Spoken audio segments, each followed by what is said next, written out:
Welcome to our channel. కొబ్బరి బూరెలు ఈజీగా సింపుల్గా ఎలా చేసుకోవాలనేది ఈ వీడియోలో చూద్దాం. అది ఈజీగా చేసుకోవచ్చు, అలాగే టేస్టీగా కూడా ఉంటాయి. మనం పచ్చి కొబ్బరి వేసి చేస్తాం కాబట్టి చాలా టేస్టీగా ఉంటాయి.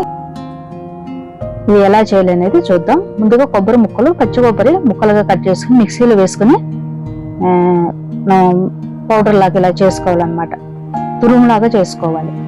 మనం తురవలేం కాబట్టి మిక్సీ జార్లో వేసుకుని చేసుకుంటే తురిమినట్టుగా చేసుకోవాలి.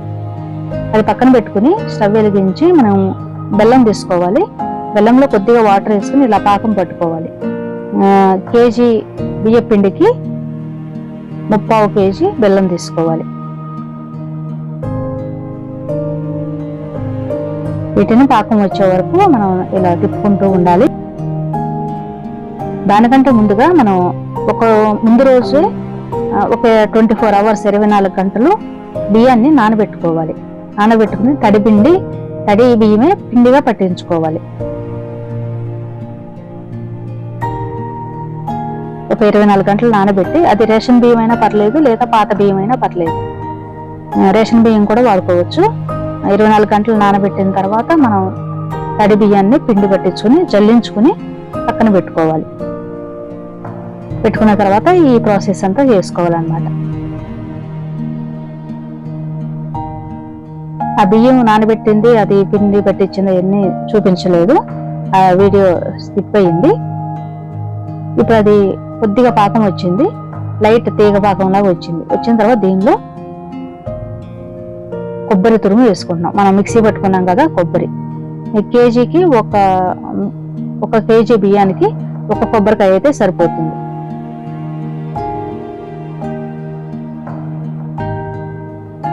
కేజీ బియ్యం పిండి పట్టించుకుంటాం కదా, ఒక కొబ్బరికాయ సరిపోతుంది. బెల్లం అయితే 3/4 కేజీ తీసుకుని ఇప్పుడు ఈ కొబ్బరి మనం తురుముకున్నాం కదా, మిక్సీలో వేసుకుని మిక్సీ పెట్టుకున్నాం కదా, అదంతా ఉడకబెట్టుకోవాలి, ఉడికించాలి. ఇప్పుడు కొద్దిగా యాలకుల పొడి కూడా వేసుకోవాలి.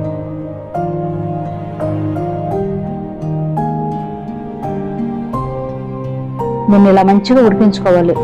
ఆ బెల్లం పాకంలో కొబ్బరి కూడా ఉడకాలి, మంచిగా ఉడికితే టేస్ట్ బాగుంటుంది అన్నమాట.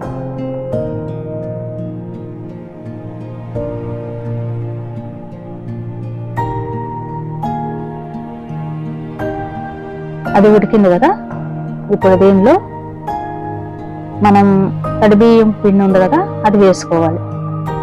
ఒకళ్ళు వేస్తూ ఉంటే ఇంకొకరు తిప్పాలి. ఇది 2-3 కలిసి చేయాల్సిన పని, ఒక్కరి వల్ల అయితే కాదనమాట. అరిసెలు కానీ కొబ్బరి బూరెలు కానీ. ఇప్పుడు మనం చేసేది కొబ్బరి బూరెలు కదా, ఒకరు వేస్తూ ఉంటే ఒకరు తిప్పుతూ ఉండాలి. ఇలా ఎంత సరిపోతుందో బియ్య పిండి మనం వేసుకుంటూ ఉండాలి. బియ్య పిండిని మాత్రం కొద్దిగా ఎక్కువ పట్టించుకుని పెట్టుకోవాలి. ఎందుకంటే మరి చాలా సరిపోకపోయింది అనుకోండి, వేస్ట్ అయిపోద్ది ఇది మొత్తం. కొద్దిగా పిండి మిగిలినా పర్లేదు కానీ ఎక్కువ పట్టించుకోవాలి. చూసారు కదా, ఈ విధంగా ఇంకా ఇలా అయ్యే వరకు ఇలా జారాలన్నమాట. కొద్దిగా అయ్యే వరకు వేసుకోవాలి.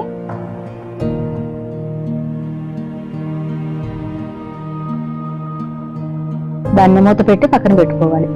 ఇప్పుడు స్టవ్ వెలిగించి బాండీ పెట్టుకోవాలి. మనం ఇవి కాల్చుకోవాలన్నమాట,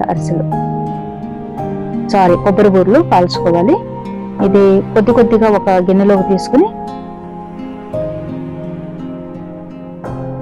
ఆయిల్ చేతికి పెట్టుకుని చిన్న ఉండల్లాగా చేసుకోవాలి. ఇలా కవర్లు తీసుకుని, మన ఆయిల్ కవర్ కానీ ఏదైనా కవర్ తీసుకుని కవర్ మీద ఇలా బూరెలు చేసుకోవాలి. కొబ్బరి బూరెలు అన్ని ఇలా చేసుకుని ఒక్కొక్కటిగా మనం నూనెలో వేసుకుని డీప్ ఫ్రై చేసుకోవాలి. పాకం పట్టుకోవడం వరకే మనకి ఎక్కువ టైం ఉంటుంది, తర్వాత అంతా ఈజీగానే ఉంటుంది అన్నమాట. ఎక్కువ టైం పట్టదు కాలడానికి. ఇలా వేసి 2 వైపులా దూరగా వేయించుకుని తీసేయడం.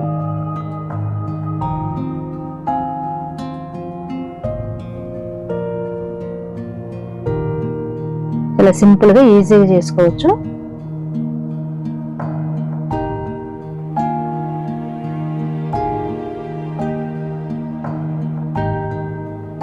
ఇలా రెండు వైపులా కాల్చుకొని దోరగా వేయించుకొని తీసేయడం.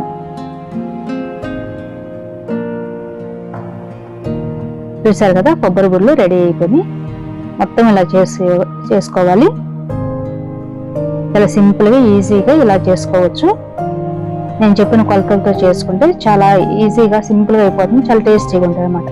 మీరు కూడా తప్పకుండా ట్రై చేయండి. ఈ వీడియో మీకు నచ్చినట్లయితే లైక్ చేయండి, షేర్ చేయండి, ఛానల్ని సబ్స్క్రైబ్ చేయండి. Thank you for watching.